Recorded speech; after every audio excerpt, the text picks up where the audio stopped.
오래된 아파트의 희미한 불빛 아래 6살 소년 이진우는 세상의 모든 소음으로부터 자신을 격리시킨 채 낡은 목자의 테이블에 엎드려 있었다. 아이의 작은 손에 들린 크레용은 마치 그 자체로 생명을 가진 듯 쉴 새 없이 움직였다. 진우가 그리는 것은 꽃이나 자동차 혹은 만화 속 영웅이 아니었다. 거대한 도화지 위에는 혼돈에 가까운 추상적인 선과 색채의 폭풍이 휘몰아치고 있었다. 진우의 눈에는 세상이 다른 이들과는 다르게 보였다. 텔레비전 경제 뉴스에서 흘러나오는 앵커의 목소리나 화면을 가득 메운 숫자와 그래프는 아이에게 의미 없는 기호가 아니었다. 그것들은 생생한 색과 형태, 심지어는 희미한 소리로 변환되어 느껴졌다. 상승하는 주가지수는 눈부신 금빛으로 피어오르고 폭락하는 시장은 차가운 푸른색과 날카로운 파열음으로 고막을 찔렀다. 아이는 그 흐름을, 그 거대한 감정의 강물을 종이 위에 옮기고 있었다. 할머니 박서연은 그런 손주를 조용히 지켜보았다. 그녀는 부엌 한편에서 저녁으로 내놓을 소박한 나물 반찬을 무치면서도 시선은 늘 진우에게 고정되어 있었다. 3년 전 불의의 사고로 딸과 사위를 한꺼번에 잃은 후 이 작은 아이는 그녀의 세상 전부가 되었다.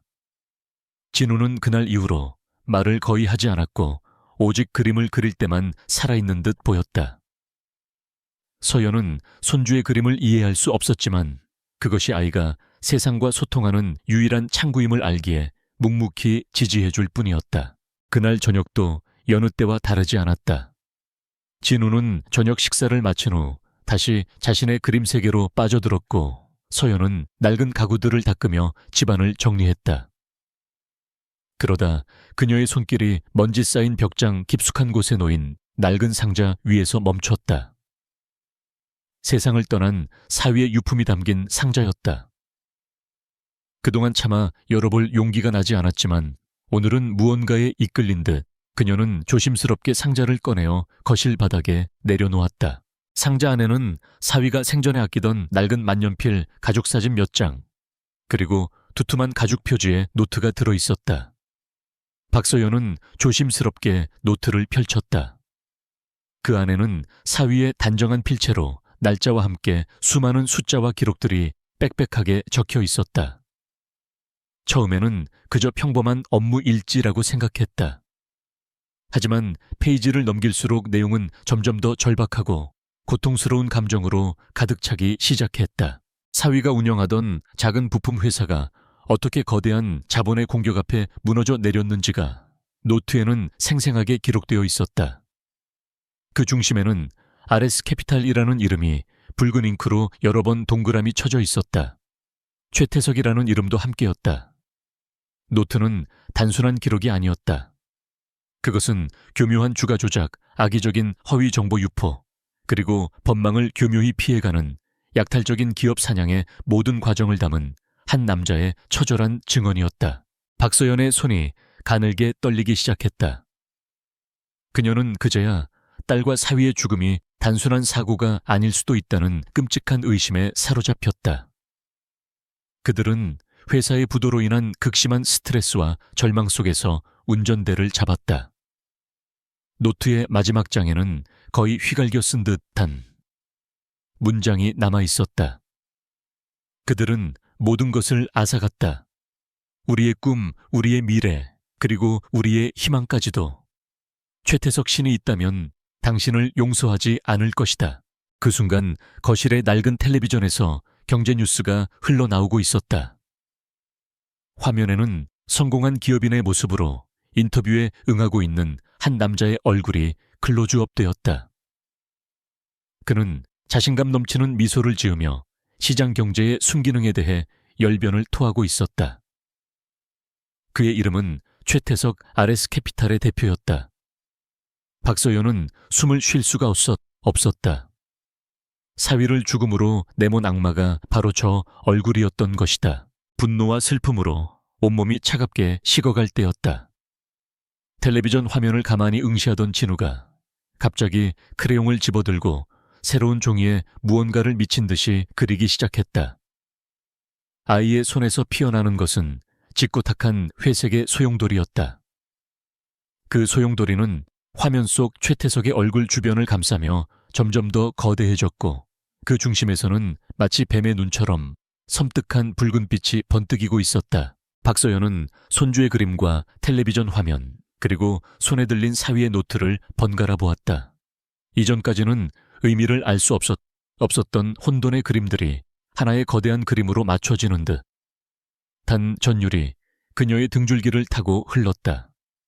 진우는 그저 그림을 그리는 것이 아니었다. 아이는 보고 있었다. 돈의 흐름 뒤에 숨겨진 인간의 탐욕과 공포 그 거대한 감정의 실체를 꿰뚫어 보고 있었던 것이다. 그녀는 자리에서 일어나 진우에게 다가갔다. 아이는 여전히 그림에 몰두해 있었다. 진우야. 그녀가 부드럽게 불렀다. 아이는 고개를 들지 않은 채 대답 대신 회색 소용돌이 옆에 작은 황금빛 점 하나를 찍었다. 그 점은 비록 작았지만 주변의 모든 어둠을 밀어낼 듯 강렬하게 빛나고 있었다. 박서연은 그 작은 점을 보며 결심했다. 이대로 모든 것을 잊고 슬픔 속에 잠겨 살아갈 수는 없었다. 사위의 억울한 죽음과 딸의 눈물을 이대로 묻어둘 수는 없었다. 법과 제도가 저 악마를 심판하지 못한다면 자신이 직접 해야만 했다. 그녀에게는 무기가 없었다. 돈도 권력도 법률 지식도 없었다. 하지만 그녀에게는 세상 그 어떤 인공지능보다도 뛰어난 예측 능력을 가진 손주가 있었다. 아무도 상상하지 못할 가장 강력하고 순수한 무기가 바로 곁에 있었던 것이다. 박서연은 떨리는 손으로 사위의 노트를 덮었다. 그녀의 눈빛은 더 이상 슬픔에 젖어 있지 않았다. 차갑고 단단한 결의가 그 자리를 대신하고 있었다. 그녀는 진우의 머리를 부드럽게 쓰다듬었다. 아이는 그림에서 눈을 떼고 처음으로 할머니를 올려다보았다. 그 맑은 눈동자 속에서 박서연은 자신과 같은 분노 그리고 슬픔을 보았다. 그들은 이제 혼자가 아니었다. 다음 날 아침 박서연은 평생 모아온 적금을 해지하고 낡은 컴퓨터 앞에 앉았다.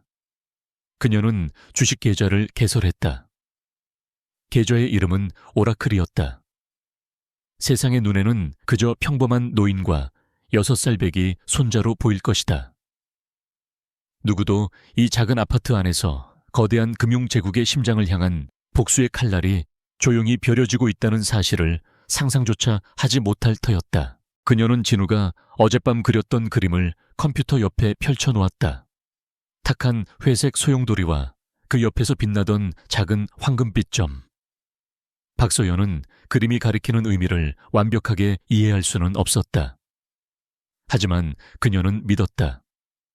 손주의 눈과 자신의 결심을 믿었다. 이것은 돈을 벌기 위한 투자가 아니었다.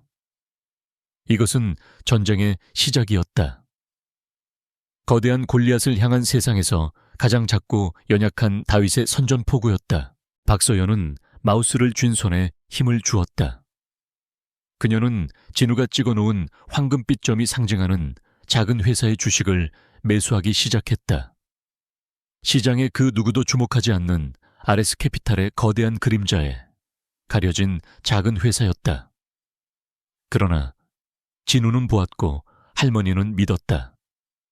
거대한 폭풍 속에서도 살아남아 빛을 발할 작은 씨앗의 존재를. 그들의 조용하지만 위대한 전쟁은 그렇게 막을 올리고 있었다. 밤이 깊어지고 도시의 불빛이 하나둘 꺼져갈 때 진우는 창가에 서서 밤하늘을 바라보았다. 아이의 눈에는 별들이 보이지 않았다. 대신 수많은 빛의 선들이 거미줄처럼 얽혀 도시의 하늘을 가로지르는 것이 보였다. 그것은 돈의 흐름이었고 인간의 욕망이 만들어낸 거대한 네트워크였다. 진우는 그 속에서 유독 강하게 빛나는 하나의 선을 발견하고 작은 손가락으로 허공에 그 선을 따라 그었다. 그 선의 끝에는 아레스 캐피탈의 로고가 새겨진 거대한 빌딩이 괴물처럼 서 있었다. 진우의 입가에 아주 희미한 미소가 번졌다. 아이는 말을 하지 않았지만 그의 모든 존재가 외치고 있었다. 아빠의 그림은 아직 끝나지 않았다고. 이제 자신이 그 그림에 마지막 조각을 채워 넣을 차례라고. 조용한 방 안할머니와 손자는 보이지 않는 적을 향해 같은 꿈을 꾸고 있었다. 그것은 정의가 승리하는 잃어버린 가족의 명예를 되찾는 꿈이었다. 다음 날 새벽 동이 트기도 전에 박서연은 잠에서 깼다. 밤새 뒤척이며 옅은 잠을 잤지만 정신은 오히려 맑았다. 그녀는 조용히 일어나 잠든 손주의 이마에 입을 맞춘 뒤 낡은 컴퓨터가 놓인 책상 앞에 앉았다. 화면에는 어제 개설한 오라클이라는 이름의 주식 계좌가 띄워져 있었다. 그녀의 전 재산이 들어간 작고 초라한 숫자였다. 평생을 성실하게 살아온 그녀에게 주식 투자는 도박과도 같은 미지의 영역이었다. 박서연은 옆에 놓인 진우의 그림을 바라보았다. 검고 탁한 소용돌이와 그 안에서 빛나는 작은 황금빛 점. 그녀는 어제 그림이 가리키는 대로 시장의 누구도 거들떠보지 않던 작은 바이오 기업의 주식을 사들였다. 이제 그녀가 할 수 있는 일은 기다리는 것뿐이었다. 심장이 불안하게 뛰었지만 그녀는 사위의 피 맺힌 기록과 손주의 신비로운 눈동자를 떠올리며 마음을 다잡았다. 이것은 단순한 돈놀이가 아니었다. 이것은 목숨을 건 싸움이었다. 오전 9시 마침내 주식시장이 문을 열었다. 박서연은 마른 침을 삼키며 화면을 주시했다. 그녀가 매수한 주식은 개장 직후에도 미동조차 없었다. 오히려 소폭 하락하며 파란색 숫자를 띄웠다. 순간 가슴이 철렁 내려앉았지만 그녀는 섣불리 움직이지 않았다. 진우의 그림 속 황금빛 점은 작지만 선명하게 빛나고 있었다. 그 빛은 불안에 흔들리는 그녀의 마음을 붙잡아주는 유일한 닻이었다. 그렇게 초조한 시간이 1시간쯤 흘렀을까. 갑자기 거래량이 미미하게 증가하기 시작하더니 파란색이었던 숫자가 붉은색으로 바뀌었다. 그리고 잠시 후 믿을 수 없는 일이 벌어졌다. 해당 기업이 개발 중이던 신약의 임상시험 결과가 성공적이라는 단독 뉴스가 터져 나온 것이다. 그 뉴스와 함께 주가는 폭발하듯 솟구치기 시작했다. 상한가를 의미하는 30% 상승 표시가 화면에 뜨는 데는 채 10분도 걸리지 않았다. 박서연은 자신의 눈을 의심했다. 하루아침에 그녀의 작고 초라했던 자산이 30%나 불어나 있었다. 이것은 우연이라고 하기에는 너무나도 기이한 일이었다. 진우는 어떻게 이 정보를 미리 알았던 것일까? 아이는 뉴스를 읽을 수도 복잡한 임상 데이터를 이해할 수도 없었다. 아이는 그저 본 것이었다. 성공의 가능성이라는 눈에 보이지 않는 거대한 흐름의 색깔을. 그날 이후 박서연과 이진우의 비밀스러운 공조는 계속되었다. 매일 저녁 진우는 경제 뉴스를 보며 그날의 시장을 그림으로 그렸다. 아이의 그림은 날마다 달랐다. 어떤 날은 잔잔한 강물처럼 평화로운 푸른색이 종기를 채웠고, 어떤 날은 격렬한 화산 폭발처럼 붉은색과 검은색이 뒤엉켜 있었다. 박서연은 그 그림들을 통해 시장의 거시적인 흐름과 감정을 읽어내는 법을 조금씩 터득해갔다. 그들의 거래 방식은 철저히 진우의 그림에 의존했다. 진우가 그림 속 특정 지점에 밝은 녹색점을 찍으면 박서연은 그 색이 상징하는 섹터에 저평가된 주식을 매수했다. 반대로 어둡고 날카로운 보라색 선이 나타나면 그것은 위험 신호였다. 그녀는 즉시 보유 주식을 매도하고 시장에서 빠져나왔다. 아이의 예측은 무서울 정도로 정확했다. 그들은 단 한 번의 실패도 없이 작지만 꾸준하게 수익을 쌓아 올렸다. 한 달이 지났을 때 그들의 초기 자본금은 2배로 불어나 있었다. 그러나 박서연은 결코 욕심내지 않았다. 그녀의 목표는 돈이 아니었다. 그녀는 RS 캐피탈이라는 거대한 성벽을 무너뜨리기 위한 군자금을 모으고 있을 뿐이었다. 그녀는 여전히 낡은 아파트에서 소박한 식사를 하고 진우에게는 평범한 장난감을 사주었다. 그들의 일상은 변한 것이 없었지만 그들 내면의 목표는 하루가 다르게 선명해지고 있었다. 한편 그들의 기이한 행적은 조용히 다른 이들의 주목을 받기 시작했다.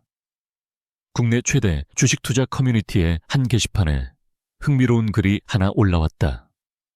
최근 발견한 소름 돋는 매매 일지라는 제목의 글이었다. 글쓴이는 오라클이라는 아이디를 사용하는 한 투자자의 거래 내역을 분석한 자료를 첨부했다. 자료에는 오라클이 지난 한 달간 기록한 경이로운 수익률과 함께 상식적으로는 이해하기 힘든 그의 매매 타이밍이 상세하게 정리되어 있었다. 게시글에 대한 초기 반응은 대부분 회의적이었다. 초심자의 행운이겠지. 우연히 몇 번 맞춘 걸 가지고 뭘 그러나. 아마 내부 정보를 이용한 작전 세력일 거야. 사람들은 오라클의 성공을 폄하하거나 불법적인 행위로 치부했다. 그러나 오라클의 신화적인 행보는 그 후로도 계속되었다. 아무도 예상치 못했던 기업의 호재를 하루 전에 매수하고 시장 전체가 패닉에 빠지기 직전에 모든 주식을 현금화하는 그의 움직임은 인간의 영역을 넘어선 것처럼 보였다. 커뮤니티는 서서히 들끓기 시작했다. 오라클을 추종하는 사람들이 생겨났고 그의 매매 내역은 실시간으로 공유되며 분석되었다. 사람들은 그를 여의도의 유령, 미래를 보는 자라 부르며 경외감을 표했다. 하지만 그의 정체는 여전히 베일에 쌓여 있었다. 성별도 나이도 직업도 그 무엇 하나 알려진 것이 없었다. 그저 압도적인 결과만이 그의 존재를 증명할 뿐이었다. 박소연은 이러한 외부의 소란을 전혀 알지 못했다. 그녀는 인터넷 커뮤니티 같은 것에는 관심도 없었고 오직 진우의 그림과 HTS 화면에만 집중했다. 그녀는 진우가 그림을 통해 보내는 신호들을 더욱 정밀하게 해석하기 위해 노력했다. 색의 농도, 선의 굵기 형태의 역동성. 그 모든 것에는 미세한 의미의 차이가 숨어 있었다. 그녀는 손주와 하나의 팀이 되어 보이지 않는 시장과 치열한 두뇌 싸움을 벌이고 있었다. 어느 날 저녁 진우는 평소와는 조금 다른 그림을 그렸다. 종이의 대부분은 평온한 하늘색으로 덮여 있었지만 한쪽 구석에 작고 추한 회색 덩어리가 그려져 있었다. 그리고 그 회색 덩어리를 향해 수많은 가느다란 검은 선들이 마치 거미줄처럼 뻗어 나가고 있었다. 박소연은 직감적으로 그것이 아레스캐피탈과 관련이 있다는 것을 깨달았다. 회색 덩어리는 그들의 탐욕이었고 검은 선들은 그 탐욕에 희생된 수많은 피해자를 상징하는 듯했다. 진우는 그림을 완성한 뒤 할머니의 손을 잡고 창가로 이끌었다. 아이는 저 멀리 보이는 도시의 야경 그 중에서도 유독 높고 화려하게 빛나는 한 건물을 손가락으로 가리켰다. 아레스캐피탈 본사 빌딩이었다.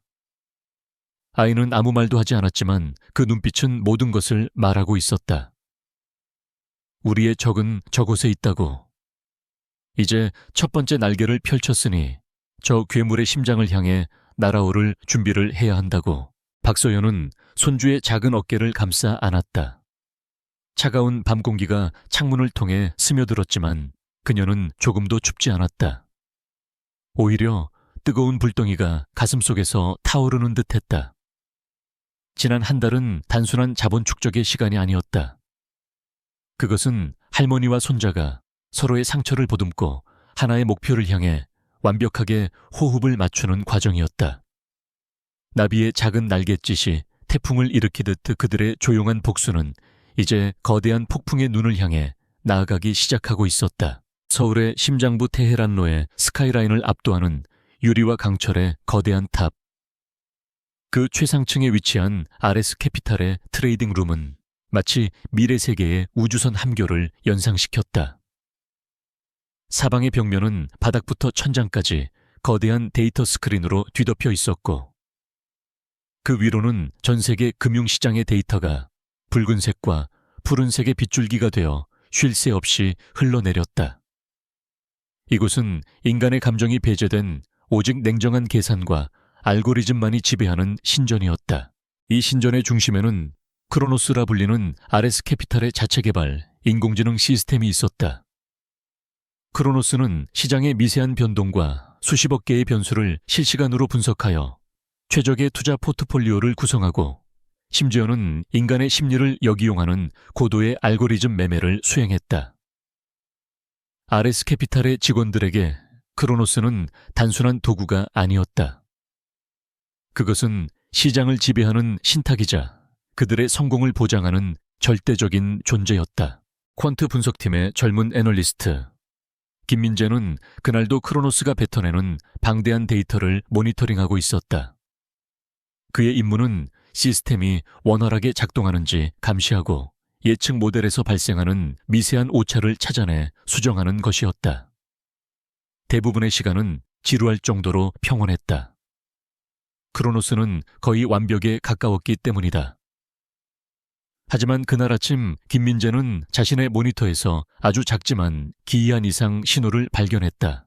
크로노스는 현재 한 중소제약사의 주가를 미세하게 통제하는 작전을 수행 중이었다. 특정 가격대 이하로 떨어지지 않도록 방어하면서 동시에 대량 매수세가 유입되는 것을 막아 주가를 인위적으로 교착 상태에 빠뜨리는 고도의 작전이었다. 그런데 바로 그 교착 상태에 가장 약한 고리 크로노스의 알고리즘이 아주 잠시 숨을 고르는 찰나를 귀신같이 파고드는 이상한 매매 패턴이 포착된 것이다. 그 매매의 주체는 오라클이라는 아이디를 사용하는 개인 투자자였다.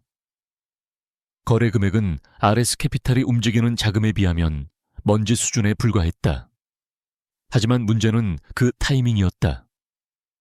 오라클은 크로노스가 매도 압력을 가하기 0.5초 전에 자신의 물량을 던졌고 시스템이 주가를 방어하기 위해 매수 주문을 내기 바로 직전에 소량의 주식을 사들였다.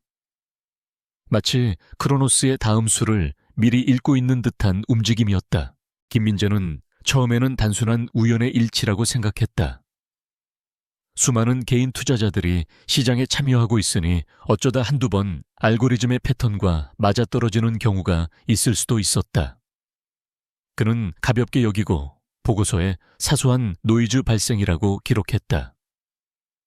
그러나 며칠 뒤 완전히 다른 종목에서 진행되던 또 다른 작전에서 오라클의 이름이 다시 한번 그의 레이더에 걸려들었다. 이번에도 마찬가지로 그 움직임은 신기에 가까울 정도로 정확했다. 이번에는 그냥 넘어갈 수 없었다.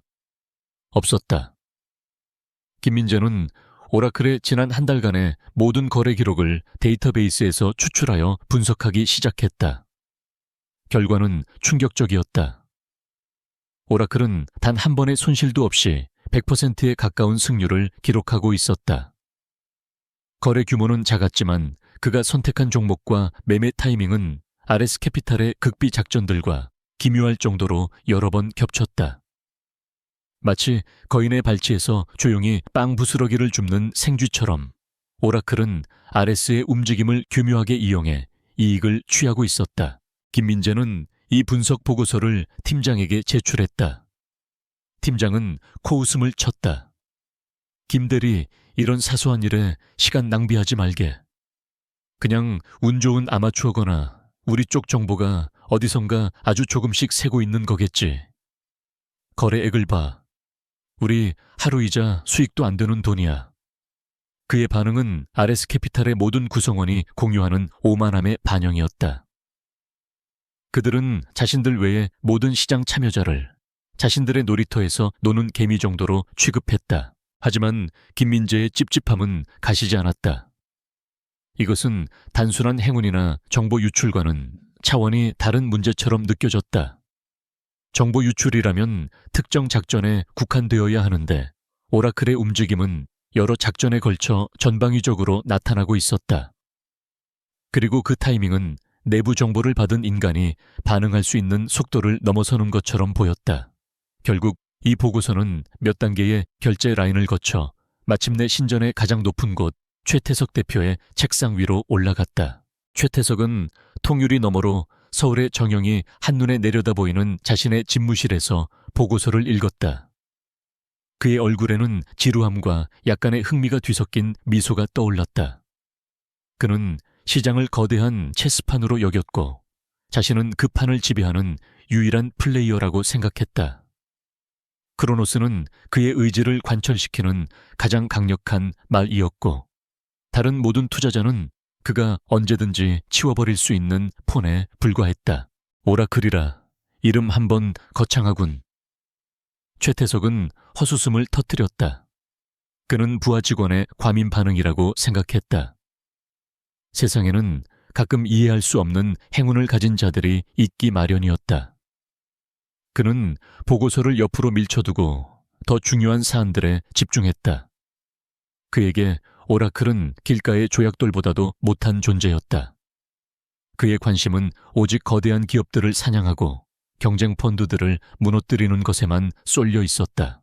그러나 조약돌은 사라지지 않고 계속해서 그의 구두를 거슬리게 했다. 며칠 후 RS 캐피탈이 공매도를 통해 한 바이오 기업의 주가를 폭락시키려 할 때였다. 크로노스는 악재성 보고서와 연계하여 대규모 공매도 물량을 쏟아낼 준비를 하고 있었다. 그런데 바로 그 직전 오라클이 어디선가 나타나 자신의 전 재산을 건듯한 매수 주문을 넣었다. 그 금액은 여전히 미미했지만 그로 인해 주가가 아주 미세하게 반등했고 크로노스가 설정한 최적의 공매도 타이밍에 미세한 균열을 만들어냈다. 작전은 성공했지만 예상했던 것보다 수익률이 0.1% 낮게 나왔다. 금전적인 손실은 무시해도 좋을 수준이었다. 하지만 최태석에게는 그것이 참을 수 없는 모욕으로 다가왔다. 누군가 자신이 설계한 완벽한 기계에 모래알을 던져 넣은 것과 같았다. 그의 완벽한 통제에 흠집이 생긴 것이다. 그의 얼굴에서 미소가 사라졌다. 그는 김민재를 포함한 퀀트 분석팀 전원을 호출했다. 회의실의 공기는 얼음장처럼 차가웠다. 최태석은 아무 말 없이 오라클의 거래 기록이 띄워진 대형 스크린을 노려보고 있었다. 그의 침묵은 그 어떤 질책보다도 더 무서운 압박감으로 직원들을 짓눌렀다. 한참의 침묵 끝에 그가 입을 열었다. 이 벌레의 정체가 뭐지? 그의 목소리는 낮고 차가웠다. 단순한 행운이라고, 정보 유출이라고 그렇다면 왜 우리의 크로노스는 이 벌레의 움직임을 예측하지 못하는 거지? 아무도 쉽게 대답하지 못했다. 최첨단 기술과 최고의 두뇌 집단이 모인 RS 캐피탈이 정체불명의 개인 투자자 하나를 분석하지 못하고 있다는 사실을 인정하는 사람은 없었다. 최태석은 자리에서 일어나 회의실을 천천히 걷기 시작했다. 나는 내 정원에 잡초가 자라는 것을 용납하지 않아. 아무리 작은 잡초라도 보이는 즉시 뿌리째 뽑아버려야 직성이 풀리는 성격이지. 그는 김민재 앞에 멈춰 섰다. 이자를 찾아내. 합법적인 방법이든 아니든 상관없어. 동원할 수 있는 모든 자원을 사용해. 통신기록, 계좌 추적 사립 탐정이라도 고용해. 나는 이 오라클이라는 이름 뒤에 숨어서 나의 심기를 건드리는 자의 얼굴을 직접 봐야겠어. 그의 눈빛은 더 이상 상대를 하찮게 여기는 오만함이 아니었다. 그것은 자신의 영역을 침범한 침입자에 대한 차가운 분노였다. 최태석의 명령은 절대적이었다. RS 캐피탈의 거대한 정보망과 자금력이 이름 모를 개인 투자자 한 명을 향해 움직이기 시작했다. 그들은 아직 모르고 있었다. 자신들이 쫓는 상대가 화려한 오피스텔에서 수십 개의 모니터를 놓고 앉아있는 전문 트레이더가 아니라는 사실을. 그들의 거대한 추격이 향하는 곳은 서울의 한적한 변두리에 위치한 할머니와 어린 손자가 서로를 의지하며 살아가는 작은 아파트라는 것을. 올림푸스의 신들은 자신들을 성가시게 하는 작은 나비의 존재를 마침내 인지하고 그 날개를 꺾어버리기 위해 거대한 손을 뻗기 시작했다. 시끄러운 소음과 쉴 새 없이 울리는 전화벨 소리로 가득 찬 신문사 편집국. 강민준 기자는 생기 없는 눈으로 모니터를 응시하고 있었다. 그의 화면에는 자극적인 제목의 기사들이 어지럽게 널려 있었다. 연예인 스캔들 맛집 홍보 기사, 그리고 기업 총수들의 동정을 살피는 찬양 일색의 칼럼들. 진실을 파헤치는 기자가 되고 싶었던 그의 꿈은 클릭수에 목을 매는 현실의 벽 앞에서 오래전에 빛이 발해 있었다. 그는 무의미한 인터넷 서핑을 하던 중 우연히 한 주식 커뮤니티에서 오라클이라는 이름에 대한 뜨거운 논쟁을 발견했다. 처음에는 그저 그런 주식 고수에 대한 뜬소문이겠거니 하고 넘기려 했다. 하지만 밤을 새워가며 그의 모든 거래 기록과 관련된 수백 개의 게시글을 읽어 내려가면서 강민준의 잠자고 있던 기자로서의 본능이 꿈틀거리기 시작했다. 이것은 단순한 투자 실력이 아니었다. 오라클의 모든 행적에는 마치 어떤 거대한 서사가 담겨 있는 듯 했다. 특히 그의 눈길을 끈 것은 오라클이 주로 건드리는 종목들이었다. 그는 시장을 선도하는 우량주나 테마주에는 거의 손을 대지 않았다. 대신 거대 자본의 공격으로 위기에 처한 중소기업 혹은 경영진의 도덕적 해이가 의심되는 기업들의 주가 흐름에서 정확히 변곡점을 잡아내어 이익을 실현했다. 마치 약자의 편에 서서 거악을 조롱하는 의적처럼. 그리고 그 거악의 중심에는 유독 RS 캐피탈의 그림자가 짙게 드리워져 있었다. 강민주는 심장이 뛰는 것을 느꼈다. 이것은 단순한 돈 이야기가 아니었다. 어쩌면 이 가면 뒤에는 거대한 금융범죄에 맞서 홀로 싸우는 내부 고발자나 모든 것을 잃고 복수를 꿈꾸는 피해자가 있을지도 몰랐다. 그는 윗선의 허락도 없이 독자적으로 오라클에 대한 취재에 착수하기로 결심했다. 그의 책상 위에는 수년간의 취재로 쌓아온 RS 캐피탈의 비리, 의혹 파일들이 먼지를 뒤집어 쓴 채 잠들어 있었다. 이제 그 파일들을 다시 열어볼 때가 온 것이다. 같은 시각 RS 캐피탈의 심장부에서는 모두가 장밋빛 미래를 그리고 있었다.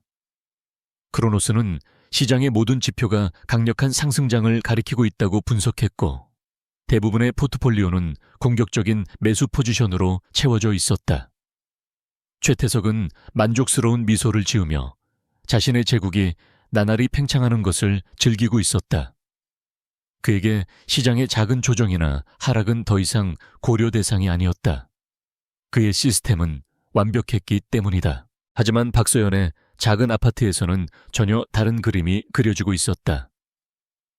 그날 저녁 진우는 유난히 불안한 기색으로 그림에 몰두했다. 아이는 눈부시게 빛나는 황금빛과 활기찬 녹색으로 가득 찬 아름다운 풍경을 그리고 있었다. 하지만 그림이 거의 완성될 무렵 아이는 검은색 크레용을 집어들고 그림의 한가운데에 가느다란 균열을 그리기 시작했다. 그 균열은 순식간에 그림 전체로 퍼져나가며 아름다웠던 풍경을 마치 깨진 유리 조각처럼 산산조각 냈다. 박서연은 그 그림을 보고 온몸에 소름이 돋았다.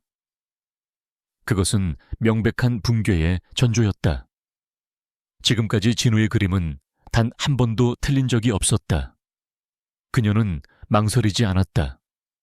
다음 날 아침 시장이 열리자마자 그녀는 오라클 계좌에 보유하고 있던 모든 주식을 처분했다.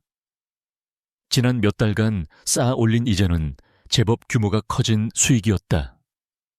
그녀는 모든 자산을 현금으로 전환하고 시장에서 한 발짝 물러났다. 하지만 그것이 끝이 아니었다. 진우의 그림 속 균열은 너무나도 깊고 폭력적이었다. 박서연은 사위의 노트를 뒤져 공매도, 즉 시장의 하락에 베팅하는 방법에 대해 밤새 공부했다. 그리고 그녀는 자신의 결심을 굳혔다.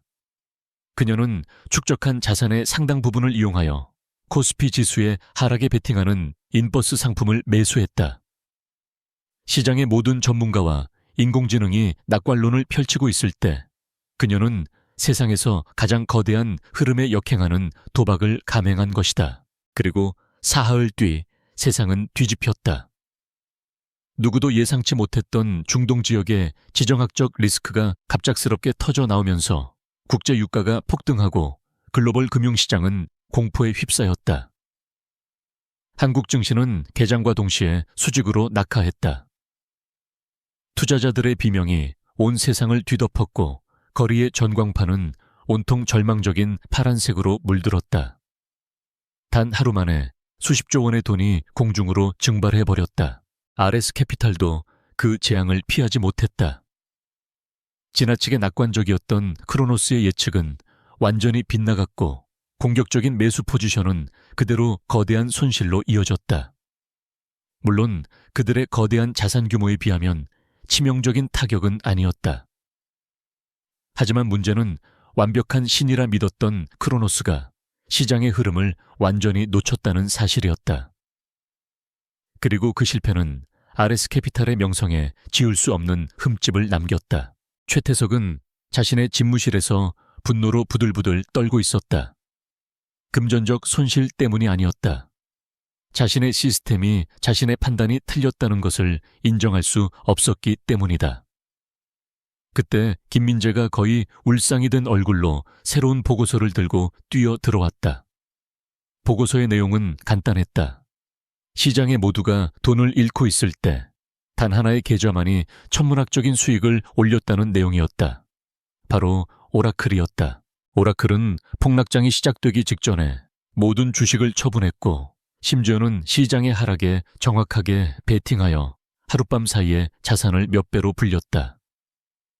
이것은 더 이상 행운이나 우연의 영역이 아니었다. 이것은 예언이었다. 최태석의 얼굴이 분노로 시뻘게 달아올랐다. 당장 그가 책상을 내리치며 포효했다. 당장 저 자식의 정체를 알아내 무슨 수를 써서라도 이건 이제 단순한 해프닝이 아니야. 이건 전쟁이다.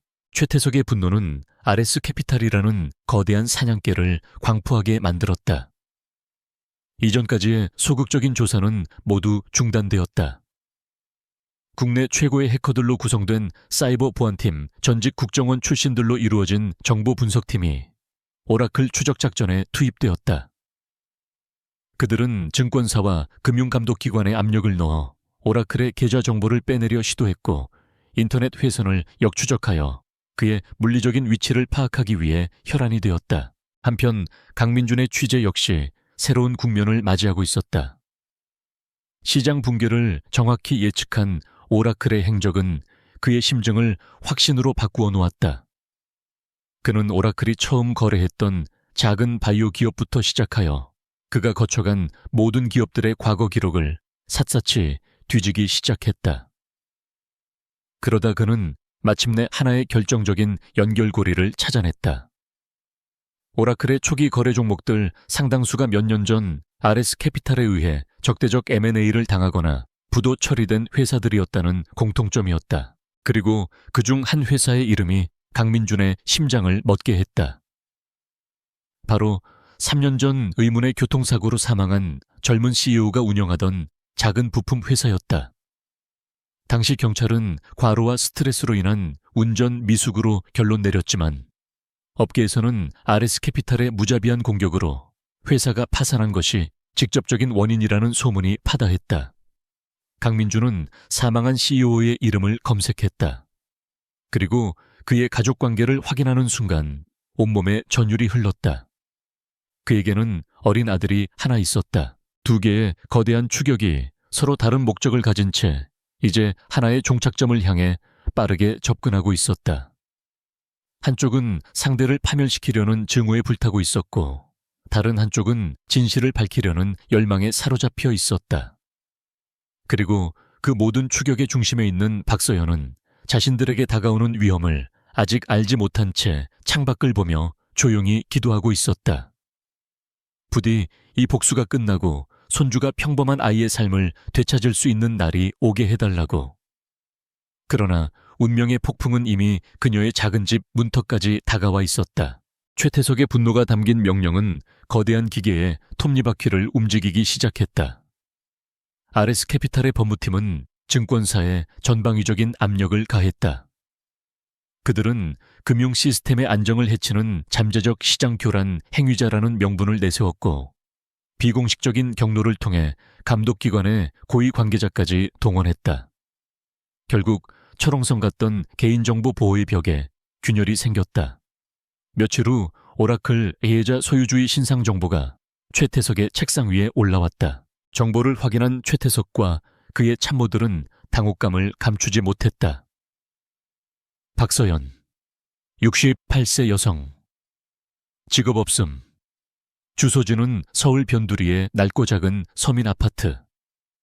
그들의 예상을 완전히 빗나간 너무나도 평범한 프로필이었다.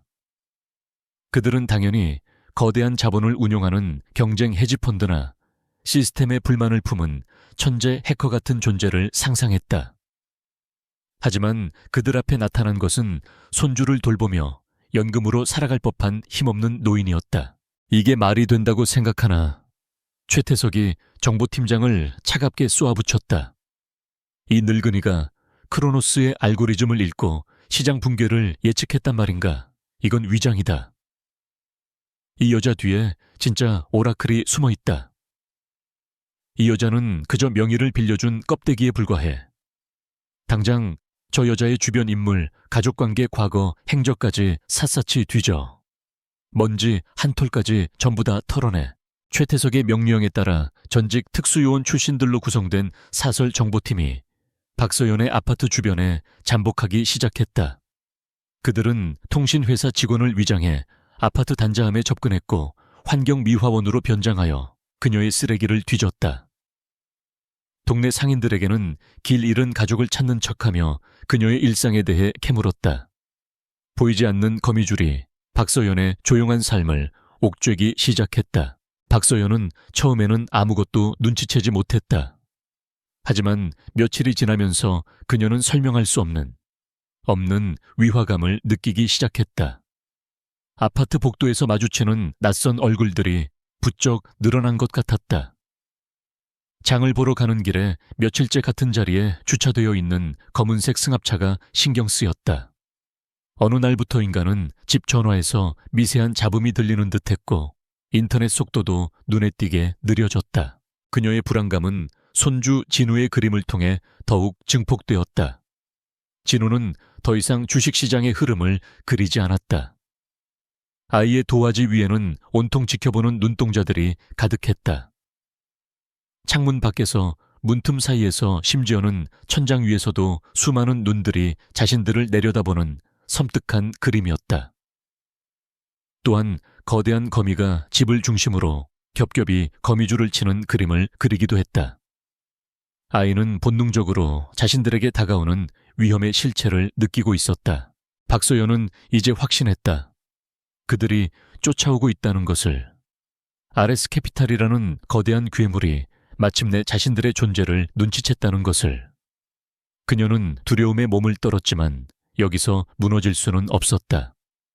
그녀가 무너지면 이 복수는 시작도 해보지 못하고 끝날 터였다. 무엇보다도 손주를 지켜야만 했다. 그녀는 이제 이전보다 훨씬 더 신중하고 치밀하게 움직여야만 했다. 그녀는 가장 먼저 집에서 거래하는 것을 중단했다. 자신의 컴퓨터와 인터넷 회선은 이미 감시당하고 있을 가능성이 높았다. 대신 그녀는 매일 다른 동네의 공공도서관이나 구민회관을 찾아다녔다. 낡은 모자를 깊게 눌러쓰고 평범한 행인처럼 인파에 섞여 공용 컴퓨터를 이용해 단 몇 분 만에 거래를 마친 뒤 곧바로 자리를 떴다. 젊은 시절 시장에서 장사를 하며 익혔던 사람들의 시선을 피하고 군중 속으로 사라지는 지혜가 지금 그녀를 지켜주고 있었다. 한편 강민준 기자의 취재도 급물살을 타고 있었다. 그는 3년 전 사망한 이진우의 아버지 이정훈 사장의 옛 회사 동료를 수소문 끝에 찾아내는 데 성공했다. 처음에는 입을 열기 꺼려하던 그는 강민준의 끈질긴 설득과 진심에 결국 마음을 열었다. 그는 아레스 캐피탈이 어떻게 조직적으로 회사를 무너뜨렸는지, 언론을 이용해 악성 루머를 퍼뜨리고 핵심 인력들을 빼내어 기술을 탈취했는지 눈물로 증언했다. 정훈이 형은 절대 스스로 목숨을 끊을 사람이 아니었어요. 그는 누구보다 회사를 사랑했고 직원들을 아꼈습니다. 그날 사고도 저는 아직도 믿을 수가 없어요. 그들은 형의 모든 것을 빼앗아 갔습니다. 그리고는 마치 아무 일도 없었다는 듯이 언론에서는 성공한 투자자로 칭송받고 있죠. 세상이 이렇게 불공평할 수가 있습니까? 전 직원의 증언은 강민준의 가슴에 불을 질렀다. 강민준은 오라클의 정체가 바로 그 유가족일 것이라고 거의 확신하게 되었다. 그는 이정훈 사장의 아내, 그리고 그녀의 어머니인 박서연에 대한 자료를 모으기 시작했다. 그리고 마침내 박서연이 살고 있는 낡은 아파트의 주소를 알아냈다. 그는 이것이 단순한 금융기사가 아니라 거대한 악에 맞서는 한 가족의 처절한 복수극이라는 것을 직감했다. 그는 이 진실을 세상에 알려야만 했다. 동시에 그들이 거대한 위험에 처해 있다는 것도 깨달았다. 최태석이 그들을 가만둘 리 없었다. 어느 날 오후 박서연은 평소처럼 외진 동네의 도서관에서 거래를 마치고 지하철을 이용해 집으로 돌아오고 있었다. 그런데 환승역에서 인파에 섞여 계단을 내려가던 중 그녀는 유리창에 비친 자신의 뒤를 따라오는 한 남자를 발견했다. 며칠 전 동네 시장에서도 봤던 인상이 서늘한 남자였다. 심장이 쿵하고 내려앉았다. 미행이었다. 그녀는 애써 태연한 척 걸음을 옮기면서 머릿속으로 필사적으로 도망칠 경로를 그렸다. 지하철이 도착하고 문이 열리는 순간 박서연은 타는 척하다가 문이 닫히기 직전에 몸을 날려 승강장으로 다시 빠져나왔다. 그녀를 뒤쫓던 남자는 미처 반응하지 못하고 지하철 안에 갇힌 채 멀어져 갔다. 박서연은 거친 숨을 몰아쉬며 인파 속으로 몸을 숨겼다. 가까스로 따돌리긴 했지만 이제 추격은 노골적으로 변해가고 있었다. 그들의 포위망은 상상 이상으로 좁혀져 오고 있었다. 그날 밤 RS캐피탈의 정보팀은 최태석에게 중간 보고를 올렸다. 박서연은 극도로 조심스럽게 행동하고 있으며 전문적인 훈련을 받은 것처럼 미행을 따돌리기도 합니다. 하지만 오늘 그녀가 손주와 함께 있는 모습을 명확하게 촬영하는 데 성공했습니다. 스크린에는 공원 벤치에 앉아있는 박서연과 그 무릎에 기대 잠든 이진우의 사진이 띄워졌다. 평범하고 다정한 할머니와 손주의 모습이었다. 최태석은 사진을 보며 미간을 찌푸렸다. 아직도 저 늙은이가 배후라고 생각하나 저 아이는 뭐지? 그의 머릿속에서는 도저히 그림이 그려지지 않았다. 이 평범해 보이는 노인과 아이가 어떻게 자신의 제국을 뒤흔들 수 있단 말인가? 계속 감시해. 하지만 섣불리 건드리지는 마. 저들 스스로 정체를 드러낼 때까지 기다린다. 쥐는 구석에 몰렸을 때 가장 격렬하게 발악하는 법이니까. 바로 그 시각 강민주는 모든 자료를 정리한 끝에 직접 박서연을 만나기로 결심하고 그녀의 아파트로 차를 몰았다. 그가 아파트 단지 입구에 도착했을 때 검은색 승합차 한 대가 그의 앞을 스쳐 지나갔다. 차 안에는 건장한 체격의 남자들이 타고 있었다. 강민주는 직감적으로 그들이 평범한 사람들이 아니라는 것을 느꼈다. 그는 차를 세우고 그들이 사라진 방향을 바라보다가 고개를 들어 낡은 아파트의 한 창문을 올려다보았다. 불이 켜진 그 창문 안에서 세상에서 가장 위험한 싸움을 하고 있는 할머니와 손자가 있다는 사실을 그는 알지 못했다. 다만 거대한 위험이 그 집을 향하고 있다는 불길한 예감만이 그의 온몸을 감싸고 있었다. 최태석은 만족스러운 표정으로 집무실 의자에 깊숙이 몸을 기댔다. 그의 앞에는 새로운 사냥감에 대한 분석 보고서가 놓여 있었다. 대한바이오, 혁신적인 항암 치료 기술을 보유하고 있었지만 최근 임상 3상 단계에서 예상치 못한 난관에 부딪혀 자금난을 겪고 있는 유망한 기업이었다. 기술력은 확실하지만 재무 구조가 취약한 기업. 이것은 최태석이 가장 좋아하는 종류의 먹잇감이었다. 그는 자신의 핵심 전략팀을 향해 입을 열었다. 전형적인 교과서 플레이로 간다. 그의 목소리에는 사냥을 앞둔 포식자의 즐거움이 묻어났다. 우선 우리가 가진 언론 채널을 통해 대한바이오의 신약 개발 실패 가능성에 대한 부정적인 루머를 퍼뜨린다. 시장의 불안 심리를 최대한 증폭시켜. 동시에 크로노스를 이용해 공매도 물량을 쏟아부어 주가 하락을 유도한다. 개미 투자자들이 공포에 질려 투매를 시작하면 우리는 바닥에서 조용히 지분을 매입해 나간다. 완벽한 시나리오야. 한 팀원이 조심스럽게 질문했다. 대표님, 몇 년 전 이정훈 사장의 K텍과 동일한 방식입니다. 최태석은 코웃음을 쳤다. 성공이 보장된 클래식은 언제나 통하는 법이지. 그리고 약해 빠진 사냥감들은 언제나 같은 방식으로 무너지는 법이야. 그게 시장의 법칙이다.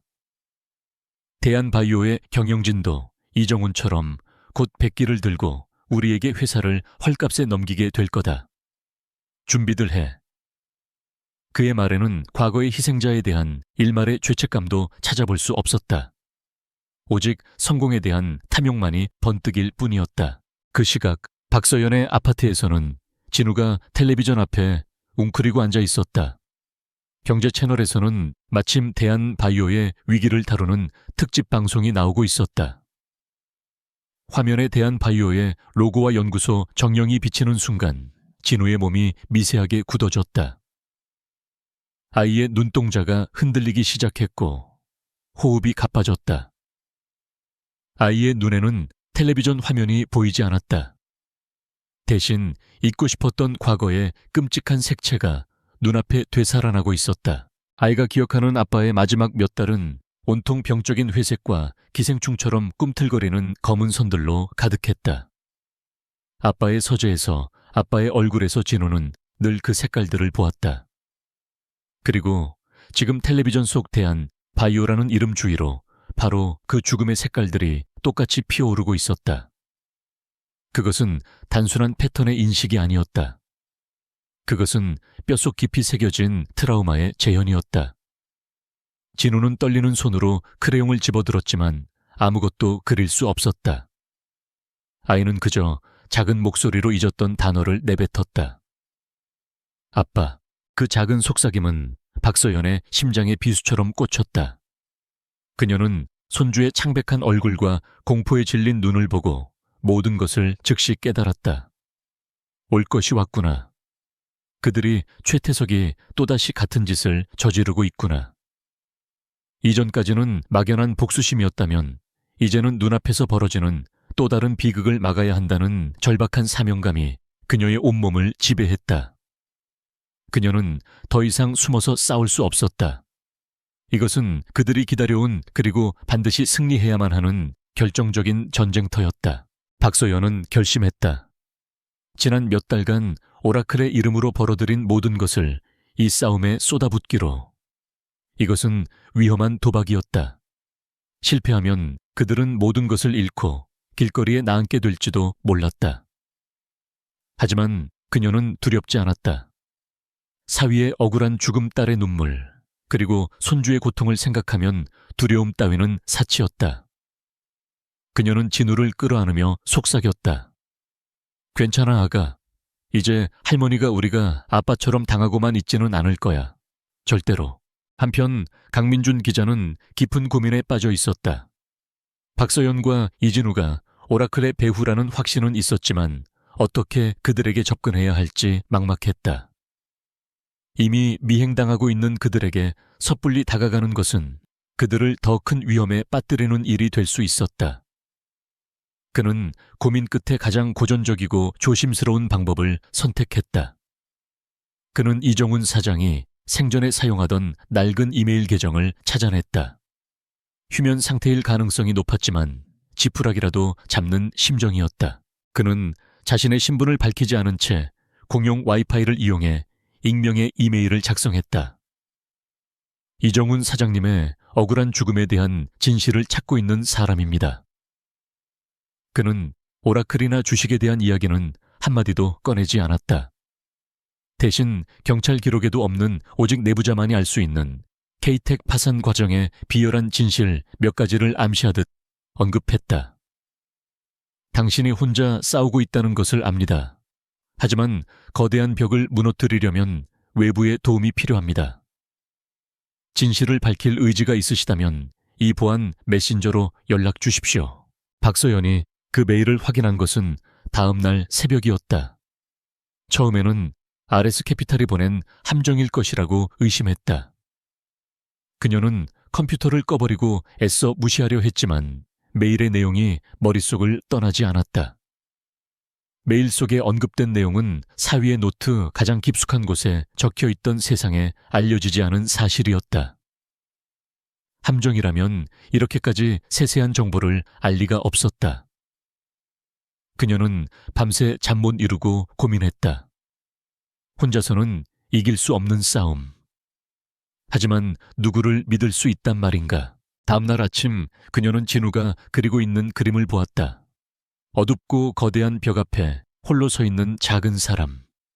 그런데 그 사람의 등 뒤로 아주 멀리서 희미한 빗줄기 하나가 다가오고 있었다. 그 빛은 작았지만 어둠을 가르고 나아갈 용기를 주는 듯 따스해 보였다. 박서연은 마침내 결정을 내렸다. 그녀는 메일에 적힌 보안 메신저 앱을 설치하고 떨리는 손으로 상대방에게 첫 메시지를 보냈다. 당신을 어떻게 믿지? 강민주는 메시지를 받고 안도의 한숨을 내쉬었다. 연결되었다. 그는 자신의 기자 신분을 밝히고 그동안 자신이 취재해온 RS캐피탈의 비리 자료들을 요약해서 보냈다. 그는 박서연을 안심시키기 위해 자신의 모든 것을 걸었다. 수시간 동안의 대화 끝에 박서연의 의심은 서서히 믿음으로 바뀌어갔다. 강민주는 단순한 특종을 노리는 기자가 아니었다. 그는 진심으로 정의를 갈망하고 있었다. 그들이 움직이기 시작했습니다. 박서연이 마침내 입을 열었다. 그들의 다음 목표는 대한 바이오입니다. 예전과 똑같은 방식으로 회사를 산산조각 내고 헐값에 집어삼키려 할 겁니다. 그 한마디에 강민주는 온몸에 소름이 돋았다. 이것은 추측이 아니었다. 오라클의 예언이었다. 그는 이제 무엇을 해야 할지 명확하게 알 수 있었다. 제가 여론전을 시작하겠습니다. 강민준이 단호하게 말했다. RS캐피탈의 과거 행적과 대한바이오에 대한 부당한 공격의 실체를 폭로하는 기사를 준비하겠습니다. 당신은 보이지 않는 곳에서 그들의 자금줄을 흔들어 주십시오. 안과 밖에서 동시에 공격하는 겁니다. 우리가 서로의 무기가 되어주는 겁니다. 박서연은 대답 대신 짧은 메시지를 보냈다. 폭풍은 내일 시작될 겁니다. 진실을 쓸 준비나 하시오 기자 양반. 그날 밤 박서연은 오라클 계좌의 모든 자금을 대한 바이오 주식을 매수하는데 쏟아부을 준비를 마쳤다. 더 이상 숨거나 피하지 않았다. 이것은 정면 대결이었다. 같은 시각 강민주는 책상에 산더미처럼 쌓인 자료들 속에서 밤을 새우며 거대한 제국의 심장을 향해 날릴 첫 번째 화살을 벼리고 있었다. 보이지 않는 곳에서 외롭게 싸우던 할머니와 손자에게 마침내 세상 밖으로 진실을 외쳐줄 강력한 동맹군이 생긴 순간이었다. 거대한 폭풍이 한반도의 금융시장을 향해 조용히 몰려오고 있었다. 마침내 결전의 날이 밝았다. 오전 9시 증권시장 개장을 알리는 벨이 울리자마자 거대한 폭풍이 대한바이오를 덮쳤다. RS캐피탈의 심장부에서 인공지능 크로노스는 한치의 망설임도 없이 수백만 주의 공매도 물량을 시장에 쏟아내기 시작했다. 마치 거대한 대매 수문이 열린 듯 압도적인 매도 물량은 대한바이오의 주가를 순식간에 아래로 밀어붙였다. 동시에 RS캐피탈이 사전에 포섭해둔 언론사들과 증권 분석가들은 일제히 부정적인 기사와 보고서를 쏟아냈다. 대한바이오 신약 개발 사실상 실패, 임상 데이터 조작 의혹, 도덕적 해이 심각, 투매만이 살 길. 자극적이고 공포심을 조장하는 제목들이 인터넷 포털과 증권 정보 앱을 도배했다. 주식시장은 즉각적으로 반응했다. 공포에 질린 개인 투자자들의 투매가 시작되면서 주가의 하락 속도는 더욱 가팔라졌다. 최태석은 자신의 집무실에서 거대한 모니터를 통해 이 모든 상황을 지켜보며 만족스러운 미소를 지었다. 모든 것이 그의 시나리오대로 완벽하게 흘러가고 있었다. 그는 이미 승리를 예감했다. 이 정도의 충격이라면 대한바이오의 주가는 오후가 되기 전에 반토막이 날 것이고 경영진은 결국 무릎을 꿇고 자신에게 도움을 요청하게 될 터였다. 그에게 이것은 전쟁이 아니라 그저 효율적인 사냥 과정일 뿐이었다. 하지만 바로 그 순간 아무도 예상치 못한 변수가 발생했다. 주가가 심리적 지지선으로 여겨지던 특정 가격대까지 밀려 내려오자 갑자기 시장의 모든 매도 물량을 집어삼킬 듯한 거대한 매수 주문이 나타났다. 마치 보이지 않는 거대한 벽이 나타나 추락하던 주가를 단단하게 받쳐 올린 듯했다. 거래량은 폭증했지만 주가는 더 이상 떨어지지 않고 팽팽한 힘겨루기를 시작했다. 그 주문의 출처는 단 하나 오라클이었다. 서울의 한쪽 소음으로 가득한 구립도서관의 컴퓨터. 단말기 앞에 앉은 박서연은 땀으로 축축한 손으로 마우스를 쥐고 있었다. 그녀의 옆에는 진우가 그린 새로운 그림이 놓여 있었다. 그림 속에는 거대한 해일이 마을을 덮치고 있었지만 그 앞을 작은 댐 하나가 위태롭게 막아서고 있었다. 진우는 바로 그 댐의 가장 단단한 지반이 있는 곳에 작은 점을 찍어두었다. 박서연은 바로 그 지점 가장 효율적으로 매수 충격을 흡수할 수 있는 가격대에 모든 자금을 쏟아부은 것이었다. 그리고 오라클의 방역과 거의 동시에 두 번째 화살이 RS 캐피탈의 심장을 향해 날아들었다. 강민준 기자가 밤새 준비한 탐사 보도 기사가 마침내 세상에 공개된 것이다. 기사는 단순한 의혹 제기가 아니었다. 과거 K텍 전 직원의 생생한 증언, RS 캐피탈의 자금 흐름에 대한 심층 분석, 그리고 이번 대한 바이오 사태가 과거의 약탈적 행위와 얼마나 유사한지를 조목조목 비교 분석한 내용으로 가득했다. 기사의 제목은 골리앗의 사냥인가 약탈인가, RS 캐피탈의 두 얼굴이었다. 기사는 온라인 독립 언론사를 통해 송고되자마자 SNS와 주식 커뮤니티를 통해 무서운 속도로 퍼져나갔다. 특히 오라클의 존재를 이미 알고 있던 수많은 개인 투자자들은 열광했다. 그동안 베일에 쌓여있던 오라클의 행보가 거대한 악에 맞서는 정의로운 싸움이었을지도 모른다는 이야기가 힘을 얻기 시작했다. 속지 마십시오. 이것은 개미들의 피를 빨아먹으려는 악질적인 작전입니다. 한 투자자가 커뮤니티에 강민준의 기사를 링크하며 외쳤다. 우리의 소중한 돈을 저들에게 빼앗길 수는 없습니다.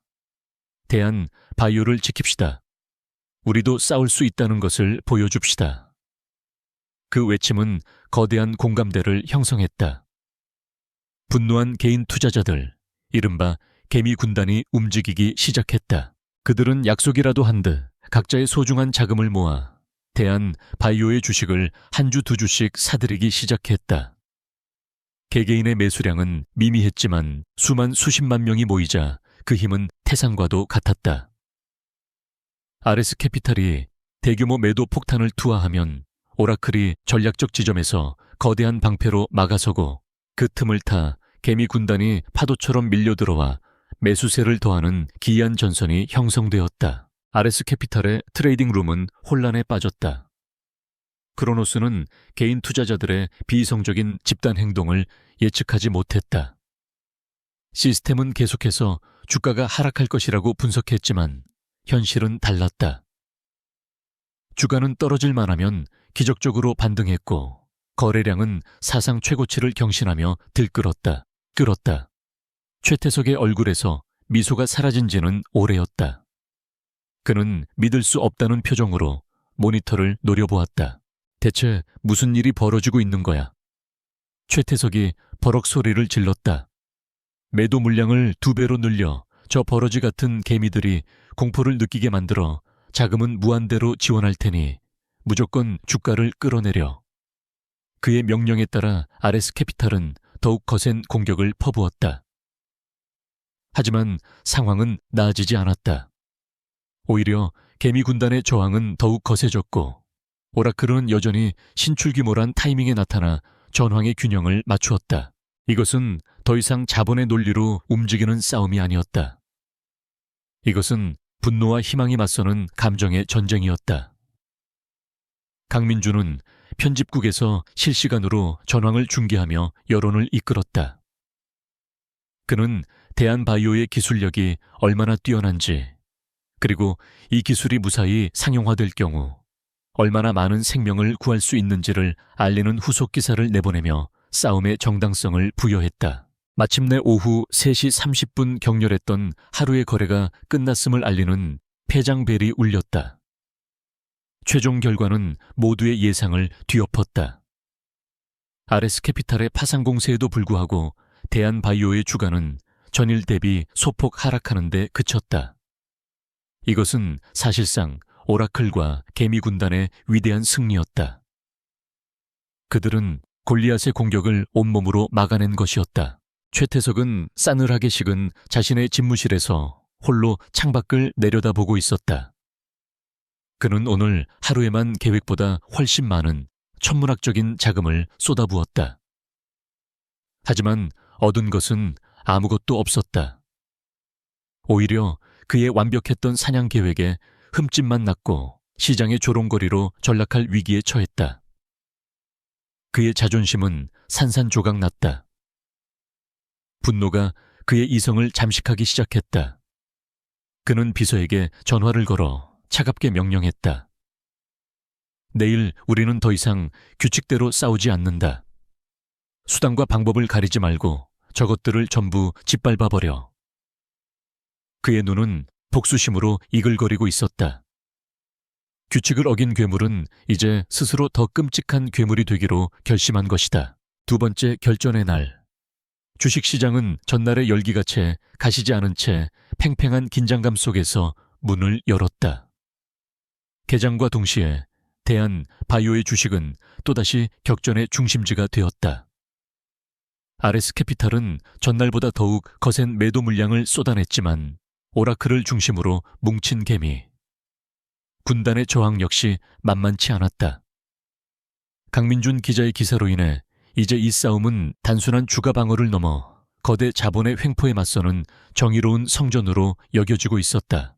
호가창은 매수와 매도 주문이 쉴 새 없이 부딪히며 만들어내는 붉은색과 푸른색의 불꽃으로 가득했다. 주가는 한 치 앞을 내다볼 수 없는 안개 속에서 격렬한 롤러코스터를 탔다. 최태석은 초조하게 모니터를 지켜보았다. 시간은 그의 편이 아니었다. 싸움이 길어질수록 그의 자금 소모는 극심해졌고 무엇보다 시장의 지배자라는 그의 명성에 금이 가고 있었다. 그는 이 지루한 소모전을 끝내기 위한 극약 처방이 필요했다. 마침내 그의 인내심이 바닥을 드러냈다. 그는 이성을 잃고 마지막 남은 금단의 카드를 꺼내들기로 결심했다. 그는 보안 훼손을 통해 은밀하게 관리해온 정계의 한 실력자에게 전화를 걸었다. 짧은 통화가 끝난 뒤 그는 자신이 지분을 보유한 한 증권 전문 언론사의 편집국장에게 다시 연락했다. 지금부터 내가 하는 말을 토시 하나 틀리지 말고 기사로 내보내. 출처는 금융감독원의 익명 제보라고 하고 한편 도서관 한쪽에서 전황을 지켜보던 박서연은 진우가 새로 그리고 있는 그림을 보았다. 어제의 그 그림 회의를 막아서던 댐의 그림에 변화가 생겨 있었다. 댐 자체는 아직 굳건했지만 댐이 막아서던 거대한 헤일의 물줄기, 즉 RS캐피탈의 공격을 상징하는 그 흐름의 근원지가 검고 탁하게 썩어 들어가고 있었다. 그리고 그 썩어 들어가는 심장부를 향해 하늘에서 날카로운 번개 한 줄기가 내리꽂히고 있었다. 박소연은 그 그림의 의미를 즉시 깨달았다. 적은 힘으로 댐을 무너뜨릴 수 없게 되자 이제 물 자체에 독을 타려는 것이다. 가장 비열하고 추악한 방식, 즉 거짓으로 시장 전체를 속이려는 속셈이었다. 그녀는 즉시 강민준에게 보안 메시지를 보냈다. 그들이 곧 거짓 뉴스를 터뜨릴 겁니다. 시장을 공황 상태에 빠뜨릴 만큼 강력한 거짓말일 겁니다. 대비하십시오. 이것이 그들의 마지막 발악이자 우리가 기다려온 순간입니다. 그녀는 강민준에게 대한바이오의 핵심 개발자인 박성진 박사의 연락처와 그가 현재 독일에서 열리는 국제학회에 참석 중이라는 사실을 알려주었다. 또한 사위의 노트에 적혀있던 과거 RS캐피탈이 K테크를 무너뜨릴 때 사용했던 허위사실 유포 패턴에 대한 정보도 함께 전달했다. 모든 준비는 끝났다. 이제 괴물이 스스로 함정 속으로 걸어 들어올 일만 남았다. 오후 2시 마침내 최태석이 준비한 독약이 시장에 퍼졌다. 한 언론사의 단독 보도라는 타이틀을 달고 충격적인 뉴스가 전송되었다. 충격대한 바이오 핵심 개발자 박성진 임상 데이터 조작 혐의로 검찰에 긴급 체포.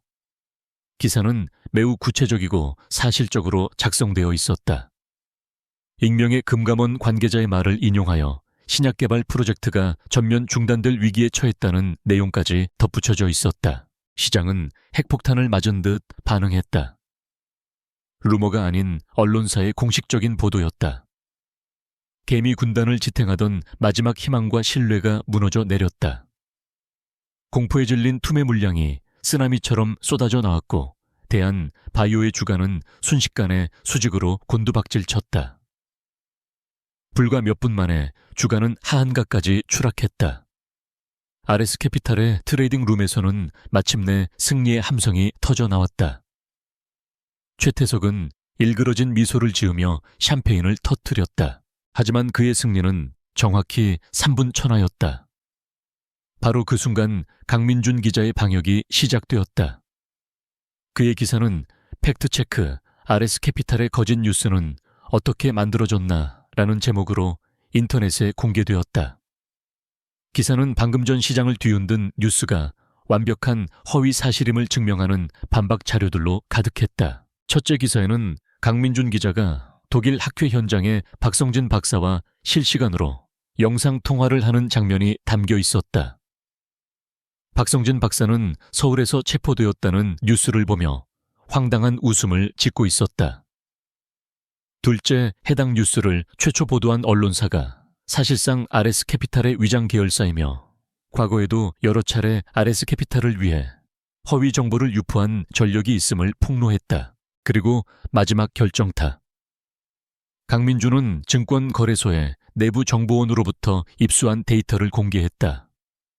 데이터는 거짓 뉴스가 보도되기 정확히 0.1초 전에 RS캐피탈과 연계된 한 외국계 증권사 창구를 통해 상상조차 할 수 없는 규모의 공매도 주문이 체결되었음을 보여주고 있었다.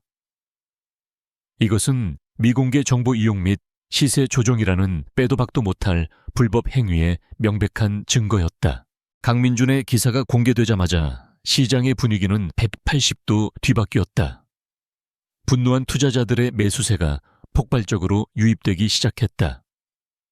공포에 질려 주식을 던졌던 개미 투자자들은 속았다는 사실에 격분하여 이전보다 더 많은 주식을 사들였다.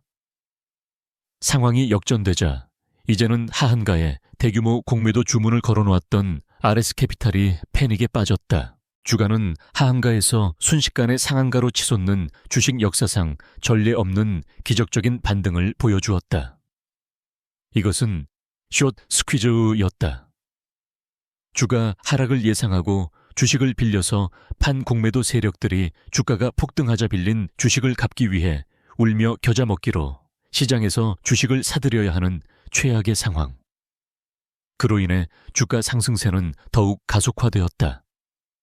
RS캐피탈은 한순간에 수조 원에 달하는 평가 손실을 입게 되었다. 최태석은 샴페인 잔을 든 채 자신의 눈앞에서 벌어지는 파국의 현장을 멍하니 바라보고 있었다. 그의 완벽했던 계획, 그의 추악한 승리는 단 몇 분 만에 잿더미로 변해버렸다. 그의 귀에는 금융감독원과 검찰의 전화벨이 지옥의 소리처럼 울려 퍼지는 듯했다. 그는 더 이상 시장의 지배자가 아니었다. 그는 이제 법의 심판을 기다리는 범죄자에 불과했다. 그는 자신의 제국이, 자신의 모든 것이 한 노인과 어린아이의 손에 무너져 내리고 있다는 사실을 비로소 깨달았다. 그의 오만함의 벽은 그렇게 산산조각 나고 있었다. 대한바이오를 둘러싼 전쟁이 오라클과 개미군단의 기적적인 승리로 끝난 다음 날, 대한민국 금융시장은 거대한 후폭풍에 휩싸였다. 밤사이 강민준 기자의 기사와 명백한 증거들은 일파만파 퍼져나갔고 아침에 발행된 모든 조간신문의 한 면은 RS캐피탈 게이트라는 제목으로 도배되었다. 여론은 들끓었고 금융정의를 실현하라는 국민들의 목소리가 청와대와 국회를 향해 빗발쳤다. 사태의 심각성을 인지한 검찰과 금융감독원은 즉각적인 대응에 나섰다. 서울중앙지검에는 금융범죄 특별수사팀이 꾸려졌고 금감원은 RS캐피탈에 대한 전면적인 특별감사에 착수했다. 강민준 기자가 제시한 증거가 워낙 명백하고 구체적이어서 그들의 움직임에는 한치의 망설임도 없었다. 이것은 단순한 주가 조작 사건이 아니라 대한민국의 자본시장 질서 근간을 뒤흔든 최악의 스캔들이었다. 그날 오전 수십 명의 검찰 수사관들과 금감원 조사관들이 테헤란로의 RS캐피탈 본사 빌딩 로비로 들이닥쳤다. 한때 다 대한민국 금융의 심장부로 불리며 선망과 경애의 대상이었던 그곳은 순식간에 범죄 현장으로 변해버렸다. 직원들은 공포에 질려 얼어붙었고 임원들은 필사적으로 컴퓨터 하드디스크와 서류들을 파기하려 했지만 압수수색 영장을 든 수사관들의 손에 모든 것이 저지당했다.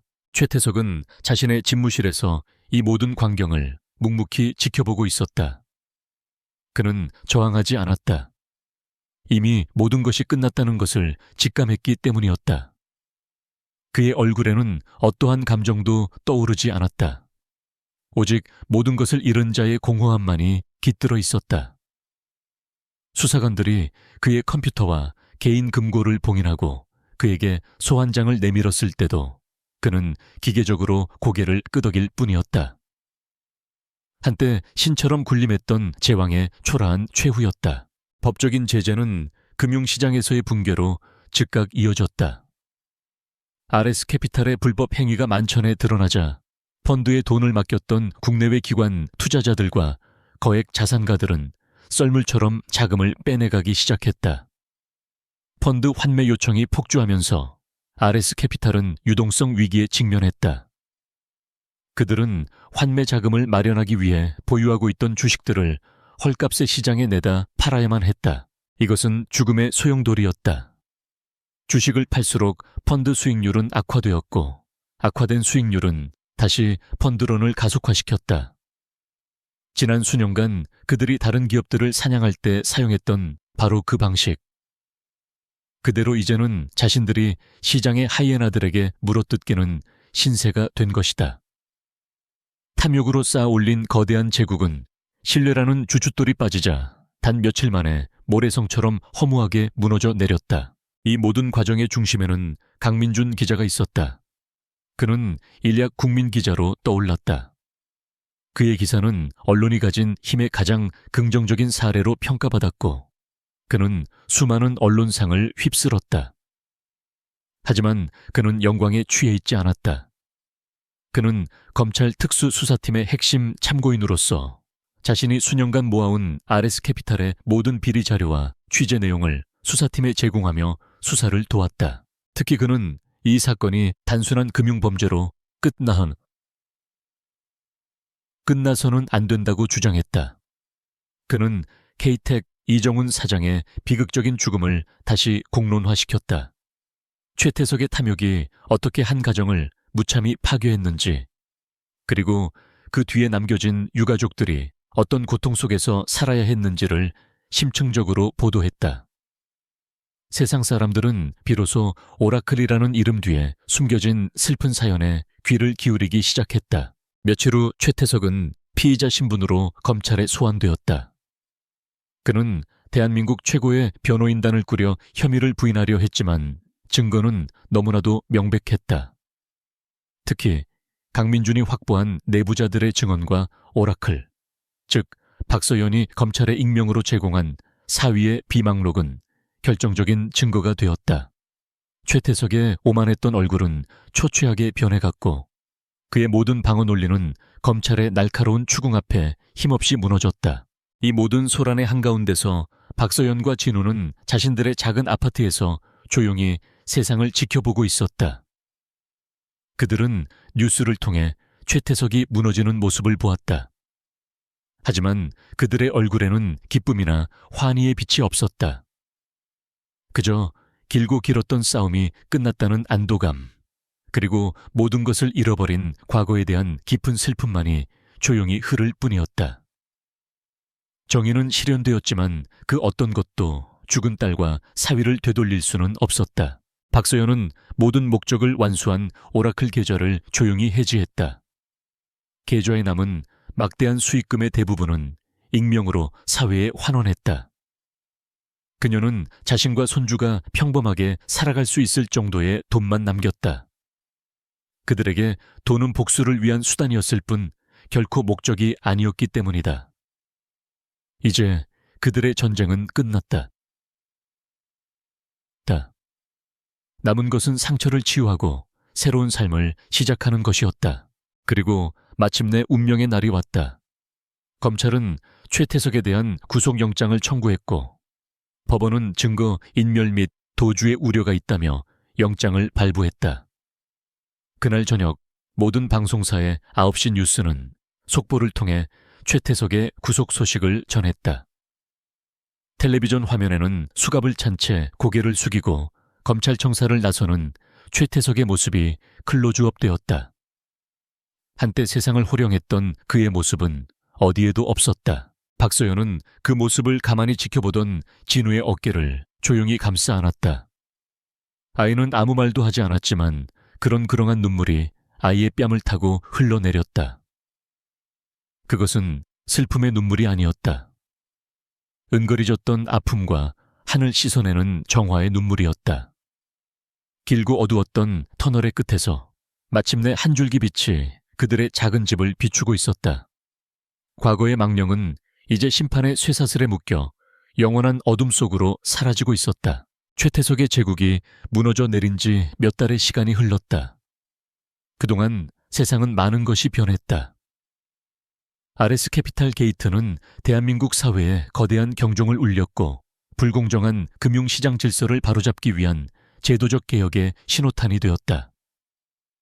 최태석과 그의 공범들은 법의 엄중한 심판을 받고 기나긴 징역형을 선고받았다.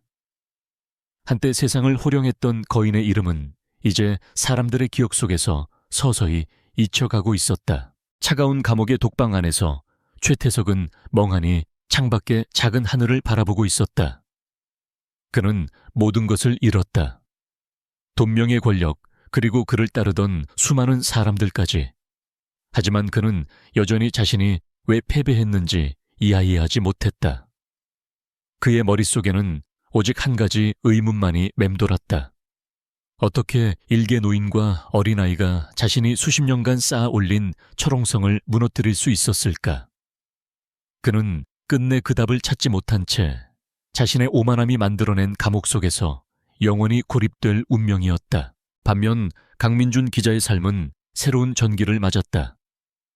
그는 대한민국에서 가장 신뢰받는 언론인 중 한 명이 되었다.